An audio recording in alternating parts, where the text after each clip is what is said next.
आज हम उस जिले की बात कर रहे हैं जहां पर 51 शक्तिपीठों में से एक देवीपाटन मंदिर जिला मुख्यालय से 27 किलोमीटर दूर पर स्थित है, जहां पर चैत्र माह में भव्य मेले का आयोजन होता है, जिसको राज्य सरकार ने राजकीय मेला घोषित किया है। और इस शक्तिपीठ देवीपाटन मंदिर के संरक्षक उत्तर प्रदेश के मुख्यमंत्री योगी आदित्यनाथ हैं। इसीलिए बलरामपुर जिले को मुख्यमंत्री योगी आदित्यनाथ का दूसरा गृह जनपद भी कहा जाता है। अब हम आपको बताएंगे बलरामपुर जिले के शक्तिशाली जनवार राजवंश का गौरवशाली इतिहास क्या है। उत्तर में हिमालय की शिवालिक पर्वतमाला के निकट तराई क्षेत्र में जनवार क्षत्रिय राजा माधव सिंह ने 570 साल पहले बलरामपुर नगर की स्थापना की थी। देवीपाटन मंडल के इस जिले में अब जो क्षेत्र है वो प्राचीन समय में कोसल और इकोना राज्य का एक हिस्सा था।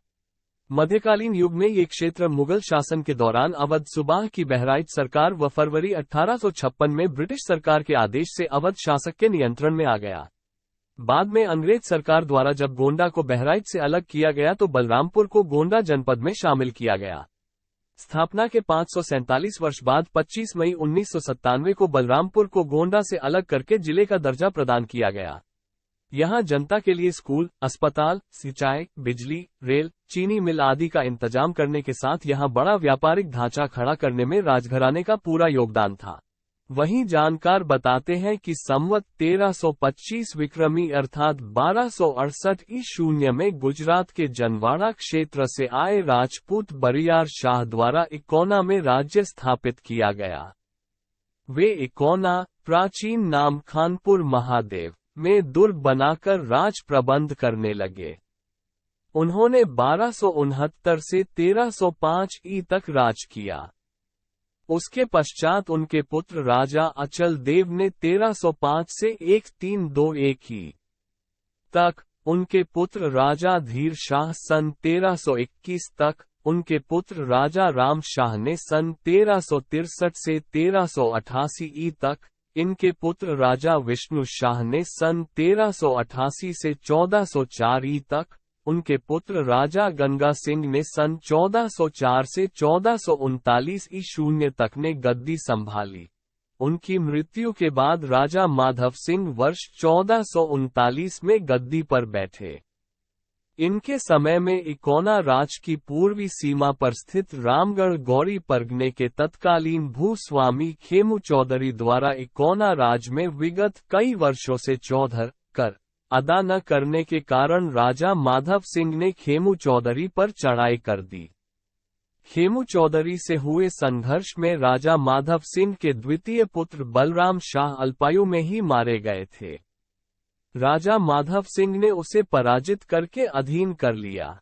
सन 1480 में राजा माधव सिंह के मृत्यु के उपरांत उनके पुत्र राजा कल्याण शाह ने 1480 से 1500 ई तक तथा उनके पुत्र राजा प्राणचंद्र ने सन 1500 से 1546 ई तक शासन किया। उनकी मृत्यु के बाद 1546 से 1600 ई शून्य तक राजा तेज शाह ने तथा सन 1600 से 1645 तक राजा हरिवंश सिंह ने राज किया। राजा हरिवंश सिंह की मृत्यु पर ज्येष्ठ पुत्र छत्र सिंह ने सन 1645 से 1695 ई तक राज किया। उनके 3 पुत्रों में राजा नारायण सिंह को राज मिला। पिता राजा नारायण सिंह के निधन के बाद 1737 से 1781 तक राजा पृथ्वीपाल सिंह, 1781 से 1817 तक राजा नौसेना सिंह, 1817-1830 तक राजा अर्जुन सिंह, 1830 से 1836 तक राजा जय नारायण सिंह ने शासन किया। उनके मृत्योपरांत उनके पुत्र दिग्विजय सिंह ने 1836 से 1882 तक शासन किया। वहीं जानकार बताते हैं कि पूरे अवध में तत्कालीन क्षत्रिय जाति में पुत्री बलि की कुप्रथा पर चली थी, जिसे बलरामपुर के तत्कालीन महाराजा दिग्विजय सिंह ने बंद कराया था। महाराजा दिग्विजय सिंह निसंतान थे, इसलिए उनकी मृत्यु के बाद 30 जून 1882 ई को बड़ी महारानी इंद्र कुंवरी ने राज का कार्यभार देखते हुए 08 नवंबर 1883 ई शून्य को ज्योनार गांव के अपने खानदान के ही एक बालक उदित नारायण सिंह को गोद लिया, जिनका नाम भगवती प्रसाद सिंह रखा गया। भगवती प्रसाद सिंह ने 1893 में सत्ता संभाला और 1921 तक शासन किया। उनके बाद महाराजा पाटेश्वरी प्रसाद सिंह ने 1921 से 1964 तक राजकाज संभाला। महाराजा पाटेश्वरी प्रसाद सिंह के निधन के बाद महारानी राजलक्ष्मी कुमारी देवी के दत्तक पुत्र महाराजा धर्मेंद्र प्रसाद सिंह ने 1964 में राज्य की बागडोर संभाली। उनकी मृत्युपरांत वर्तमान महाराजा जयेंद्र प्रसाद सिंह ने 30 जनवरी 2020 को कार्यभार संभाला। परिवार के सदस्य इन्हें बाबा राजा कहकर पुकारते थे। वहीं महाराजा जयेंद्र प्रसाद सिंह की मौत के बाद महाराजा धर्मेंद्र प्रताप सिंह ने बलरामपुर रियासत का मुकुट धारण किया।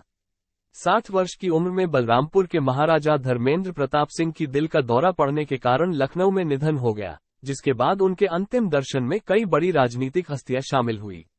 वहीं महाराजा धर्मेंद्र प्रताप सिंह की मृत्यु के बाद महाराजा धर्मेंद्र सिंह के इकलौते पुत्र जयेंद्र प्रताप सिंह को उत्तराधिकारी घोषित किया गया और वर्तमान में बलरामपुर राजा का मुकुट जयेंद्र प्रताप सिंह धारण करते हैं और बलरामपुर जिले के नीलबाग पैलेस में अपने परिवार के साथ रहते हैं। बलरामपुर जिले में विद्युत व्यवस्था व रेल लाइन के लिए बलरामपुर राज्य परिवार की एक अहम भूमिका है। राज परिवार ने सन 1930-31 में बलरामपुर में राज्य इलेक्ट्रिक कंपनी बनाकर थर्मल पावर प्लांट स्थापित किया। इससे बलरामपुर, गोंडा और बहराइच को विद्युत आपूर्ति की जाती थी। ये थर्मल पावर उत्तर पूर्व रेलवे और सिंचाई कार्य के लिए प्रदेश सरकार को बिजली देता था। यहाँ का अपना इंजीनियरिंग विभाग भी था, जो निर्माण कार्यों को संपन्न कराता था। गोंडा से बलरामपुर रेल लाइन बनवाने में राजघराने का बहुत बड़ा योगदान था। बताते हैं कि जब इस मार्ग पर पहली रेलगाड़ी चली तो इंजन के अगले भाग में लगे सिंहासन पर बैठकर तत्कालीन महाराजा भगवती प्रसाद सिंह गोंडा से बलरामपुर आए थे। महाराजा पाटेश्वरी प्रसाद सिंह ने 22 मार्च 1937 को राज्य का शासन प्रबंध संभाला तो नगर में केवल 2 चिकित्सालय थे। ग्रामीण जनता की कठिनाई देखते हुए आपने 21 अस्पताल ग्रामीण क्षेत्रों में स्थापित किए थे।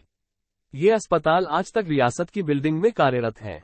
अस्पताल बंद न होने पाए इसके लिए MPP trust for out patient महारानी इंद्र कुंवरी महिला चिकित्सालय, प्रसूति एवं बाल कल्याण विभाग तथा MPP trust for X-ray department बनाए गए। सीतापुर नेत्र चिकित्सालय की नींव बलरामपुर राज द्वारा ही रखी गई और उसकी पर्याप्त धन से सहायता भी की जाती है। मेडिकल कॉलेज लखनऊ और प्रदेश की राजधानी लखनऊ में स्थित बलरामपुर अस्पताल आज भी बलरामपुर का नाम रोशन किए हुए हैं। वर्ष 1869 में बलरामपुर राज की जमीन एवं 2 लाख रुपए लगाकर महाराजा दिग्विजय सिंह ने इसकी स्थापना की थी। ग्रामीण जनता के लिए ग्रामीण क्षेत्रों में 21 अस्पताल स्थापित कराए गए जो जनता के लिए आज भी समर्पित है। बलरामपुर रियासत ने डेयरी विभाग के माध्यम से कई मॉडल फार्म स्थापित किए गए, जिसमें महाराजगंज जयप्रभा ग्राम, सिरसिया कृषि फार्म तथा तुलसीपुर राजमहल के निकट पैरी का फार्म होता था। कृषि को बढ़ावा देने के लिए विदेशों से कृषि वैज्ञानिकों को बुलाया जाता और उनकी तकनीक अपनाई जाती। फसल को जंगली जानवर से बचाने के लिए 3 फुट गहरी तथा 3 फुट ऊपर कुल 6 फुट की ऊंचाई की 34 मील लंबी खाई बांधकर उस पर एल की सघन झाड़ी लगाने में लाखों रुपये व्यय किए। कृषि में सुधार लाने के उद्देश्य से उन्होंने सन 1937 में अपने राज्य में चकबंदी शुरू कराई। प्रदेश में चकबंदी का ये प्रथम सूत्रपात था। बलरामपुर राज द्वारा जब सन 1930-31 में थर्मल पावर स्थापित हो गया तो सिंचाई व्यवस्था सुदृढ़ करने के लिए नलकूपों की स्थापना की जाने लगी। सन 1930-35 के बीच बलरामपुर राज्य में सिंचाई हेतु नलकूपों का जाल बिछा दिया गया, जबकि प्रदेश के अन्य क्षेत्रों से नलकूपों का कहीं नामोनिशान तक न था। अमेरिकी इंजीनियर फ्रेडरिक ने राज्य का सर्वे करके रिपोर्ट दी, जिसके अनुसार 700 नलकूप लगाए गए। राप्ती के उत्तरी पूर्वी क्षेत्र में जहां नलकूप लगाना संभव नहीं था, वहां सिंचाई के लिए बांध बनाकर सरोवर तैयार किए गए। इनमें कोहर्क से उल्लेखनीय है। 9 मील के घेरे में स्थित इस सरोवर की क्षमता 442 मिलियन घनफीट तथा इससे 8075 एकड़ भूमि की सिंचाई हो सकती है। गणेशपुर, भगवानपुर तथा मोतीपुर बसहवा भी अच्छे कुंड है। रेतवागढ़, राजधाट और पिपरा की नहरें भी खुदवाई गईं। शिक्षा के क्षेत्र में बलरामपुर को काशी के बाद जाना जाता था। लोग इसे छोटी काशी भी कहते थे। बलरामपुर में छात्र छात्राओं के लिए अलग अलग शैक्षिकी संस्थानों की स्थापना की गई। ये शैक्षिक संस्थाएं आबाद गति से चलती रहे, इसके लिए महाराजा पाटेश्वरी प्रसाद सिंह ट्रस्ट की स्थापना 1951 में की गई। इस मुख्य ट्रस्ट के अधीन 12 छोटे छोटे ट्रस्ट हैं, जिनमें शैक्षिकी विकास के लिए एमपीपी ट्रस्ट फॉर महारानी लाल कुंवरी महाविद्यालय एम्प, trust for high school inter, वर्तमान एमपीपी इंटर कॉलेज का नाम पूर्व में Lyall collegiate junior high school था।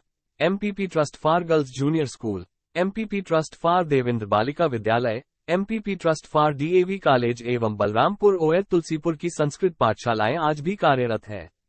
महाराजा ने कैनन कॉलेज लखनऊ को 3 लाख रुपए, लखनऊ विश्वविद्यालय को 4 लाख, लखनऊ मेडिकल कॉलेज को 3 लाख, इलाहाबाद यूनिवर्सिटी को 4 लाख, लखनऊ मेडिकल कॉलेज को 3 लाख तथा मैकडॉनल्ड छात्रावास प्रयाग को 30,000 दान दिए थे।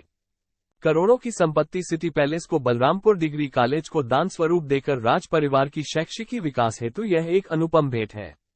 इसके अलावा महाराजा ने 10 लाख रुपए व्यय कर काशी अब बनारस हिंदू विश्वविद्यालय की 9 मील लंबी 4 दीवारी का निर्माण कराया, जिसकी लागत उस समय लगभग 10 लाख रुपए थी।